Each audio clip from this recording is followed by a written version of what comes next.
It was an ordinary spring morning in Europe, March 24th, 2015. Travelers boarded their flight from Barcelona, some still tired from the early hours, others eager to return home. Among them were families, business people, and even a group of schoolchildren on their way back from an exchange trip. The aircraft waiting at the gate was an Airbus A320, painted in the white and yellow of Germanwings, a low-cost subsidiary of Lufthansa. For those inside, the journey ahead seemed simple, a short hop across France into Germany, no more than a couple of hours. The captain, a respected pilot with thousands of hours of flying experience, went through his checks as the co-pilot prepared alongside him. Nothing about that morning gave the slightest hint of what would come. As the wheels left the runway and the plane began its climb, conversations settled into quiet routines. Laptops opened, headphones slipped on, seatbelts loosened. High above the Pyrenees, the aircraft was handed over to French air traffic control. To the controllers watching their radar screens, Flight 9525 was just one of dozens making its way through the skies. Yet within the next hour, this unremarkable journey would become the focus of global attention, one of the darkest days in modern aviation.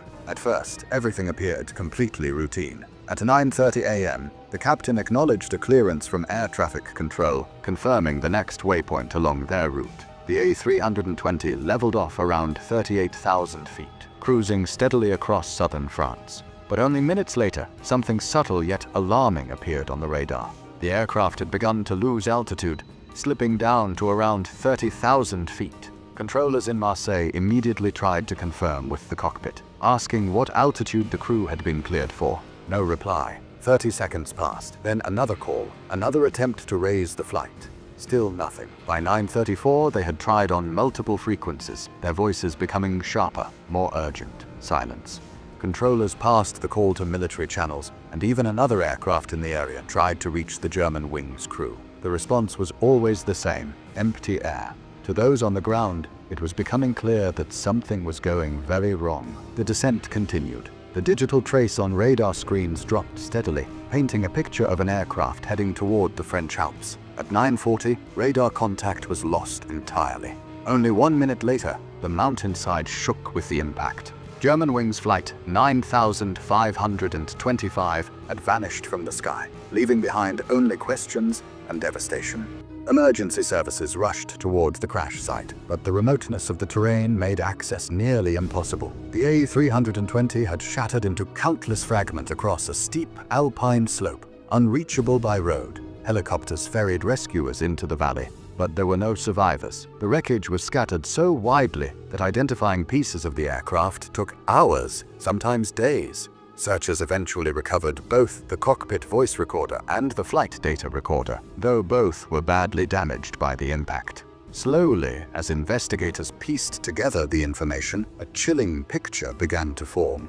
This had not been a case of catastrophic mechanical failure. There had been no sudden fire, no mid-air explosion, no weather event powerful enough to explain the descent. Instead, the evidence pointed to something far more disturbing, an intentional act. It was not hijackers storming the cockpit, as in tragedies of the past. The hijacking came from within, from a man already at the controls, and as the investigators rewound the timeline, listening carefully to the sounds from the voice recorder, the events of those final 9 minutes became clear in heartbreaking detail. At cruising altitude just after 9:30 a.m., the captain briefly left the cockpit, telling his co-pilot he needed the restroom.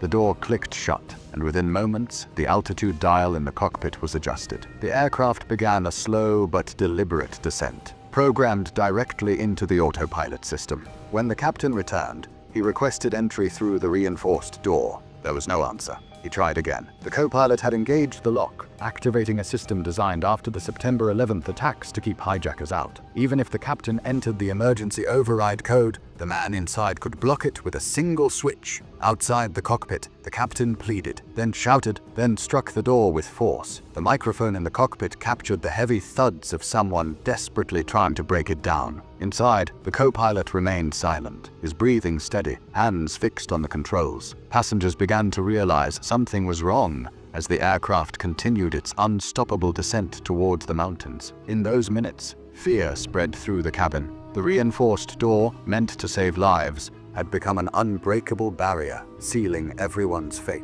In the aftermath, investigators turned to the co-pilot's life. He was 27 years old, once a young man with posters of airplanes on his bedroom wall, obsessed with the dream of flying. He had trained as a glider pilot, pursued his license through Lufthansa's flight academy, and appeared destined for a stable career in aviation. But hidden beneath that ambition was a struggle with mental illness. Years earlier, he had been diagnosed with severe depression, even experiencing psychotic symptoms. At times, he was grounded from flying, undergoing treatment and therapy, only later deemed fit again to return. Yet his medical history was fragmented across different doctors and systems. Some physicians had declared him unfit to fly, writing sick notes he kept to himself, never showing his employer.